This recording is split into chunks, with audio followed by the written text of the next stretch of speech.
नमस्कार. आणखीन एका छोट्याशा व्लॉगमध्ये आपले सर्वांचे स्वागत आहे. तर आम्ही चाललेलो होतो सावंतवाडीला एका मंदिरमध्ये. तर तिथे देण्यासाठी आणि आंबे आणि तांदूळ आम्ही घेतलेलं आहे. सगळी तयारी आमची झालेली आहे. बाळासाठी लागणारं सगळं साहित्य म्हणजे त्याचे दुधाचं साहित्य, थोड्या ब्लँकेट्स, पॅन्ट्स, एक्स्ट्रा हग्गीज वगैरे सर्व एका बॅगमध्ये मी घालून घेतलेलं आहे. इथं बाळासोबत प्रवास म्हटला ना की इतका एक बॅग ना मोठीच्या मोठी त्याचीच होती आणि एक छोटी बॅग घेतलेली आहे. त्याच्यात थोडंसं माझं साहित्य आहे. त्यानंतर आम्ही निघालो आहोत. थोडंसं घाटातून वगैरे जायचं आहे.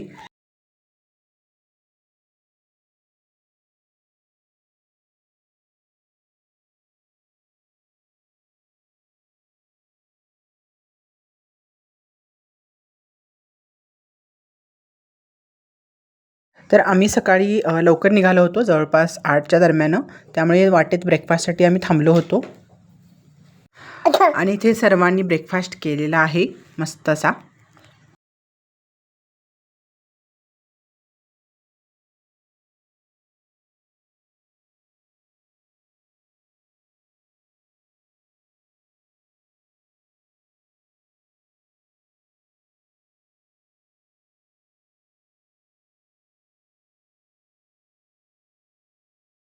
आणि आता सुरू झालेला आहे अंबोली घाट. तर अंबोली घाटामध्ये ब्रेकफास्ट करायचं असं आम्ही ठरवलं होतं, पण थोडा लेट होणार त्यामुळे अगोदरच आम्ही ब्रेकफास्ट करून घेतला आणि आम्ही पोहोचलेलो आहोत मंदिरच्या ठिकाणी.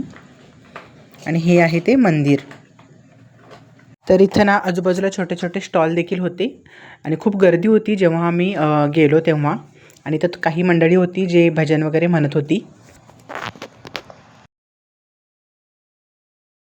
तर आमचं देवाचं दर्शन वगैरे सर्व छान झालेलं आहे. त्याच्यानंतर आम्ही थोडीशी खरेदी केली मुलांसाठी आणि निघताना बरोबर माझा चप्पल तुटला.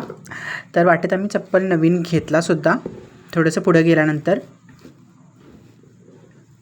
आणि त्याच्यानंतर आम्ही आता लंचसाठी थांबणार होतो.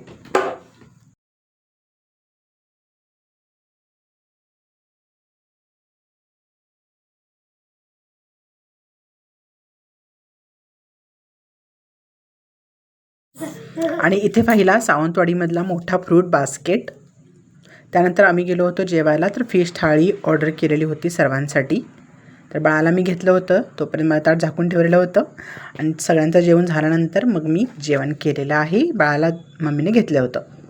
आणि आम्ही घाटामध्ये पोहोचतो म्हणजे हळूहळू करत मोठा पाऊसच सुरू झाला आणि समोरनं एक झाडसुद्धा पडलेलं होतं म्हणजे आम्ही येण्या अगोदर. त्यामुळे ट्रॅफिक थोडा जाम झाला होता.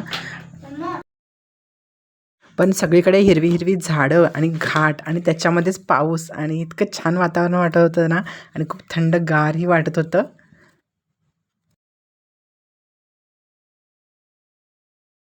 तर इतका काही जास्त वेळ पाऊस नव्हता. पटकन बंद झाला आणि तोपर्यंत ना गाड्यासुद्धा फास्ट येऊ लागल्या होत्या आणि रस्ता मोकळा झाला. आणि तुम्हाला तर माहीत आहे सावंतवाडी घाटामध्ये किती सारे छोटे छोटे माकड वगैरे असतात. तर विनूने वगैरे खूप एन्जॉय केला.